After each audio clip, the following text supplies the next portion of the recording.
Guy, Pastor Ng'ang'a, good morning. Good morning. Hey, sasa Kenya hatutaboeka? Ndio navuta bagi tu. Hapana.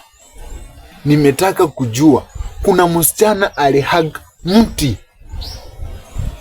72 unstoppable hours. Mjinga wetu.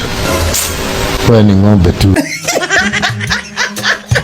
Guy, Pastor, ni wewe unaongea ama ni picha yako? I am very sorry. Hata staki juu umenitusi vibaya sana. Eti mimi ni ng'ombe. Ningekuwa ng'ombe, saa hizi ningekuwa kwa Waluya ninalima mashamba. Gai. Unaona? Hata nasema sorry Anina, si mimi. How can I say sorry? I'm not the one who caused the problem. Pastor Maina. I'm not sorry. Exactly.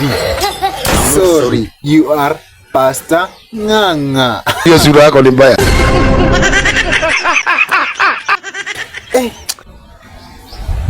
Anyway, tumwachie Mungu. Ese ngorwa. Hapa mwezi sasa. Wewe Pastor wewe. Wewe. Pastor wewe. Utajipiga risasi.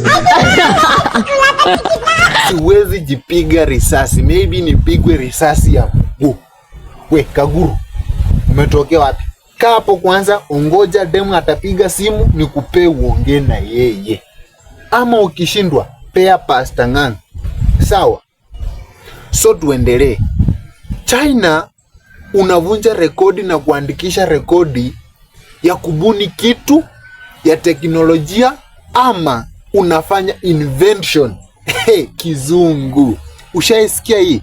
Lakini Kenya kuna huyu msichana ambaye amehug muti 72 hours unstoppable.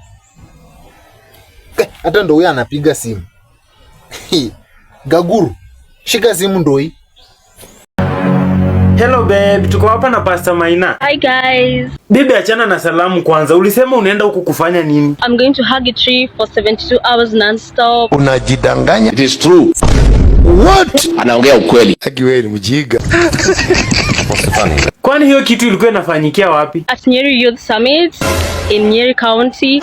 Pastor Maina, hebu shika ongea na yeye muulize maswali.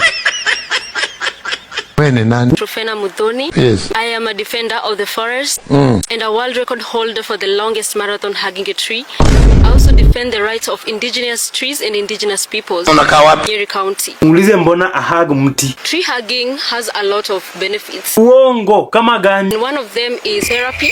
It's very therapeutic, and especially in times where we are experiencing climate injustices. What a miracle! And mental health crisis that is directly connected to environmental degradation, like wildfires, droughts, and maybe floods. Okay. Victims have post-traumatic stress disorder, and it's important for them to know that we can come back to nature and get healing. You talk so much. Na kuoga, kula, kuenda choo, kukunywa. I don't take any water or any drink or eat or even sleep. I don't even step out for bathroom breaks. Will you really make it? Because I practice a lot for that. And part of the practice is walking for long hours to boost my stamina. I walk for 42 kilometers non-stop. I've also done mini tree hugs. I've done for 30 hours and also, 35 hours and 60 hours. 35 hours and 60 hours. To practice for these 72 hours. And I also do fasting. And sometimes 1 meal a day. In my previous world record attempt, I did it from 31st January to 2nd of February. I did it for 48 hours non-stop. So this one is going to extend to 72 hours. How did you even know that you are fit for that? I'm medically fit to do this because you also apply to Guinness World Record and they check if you are fit to do it.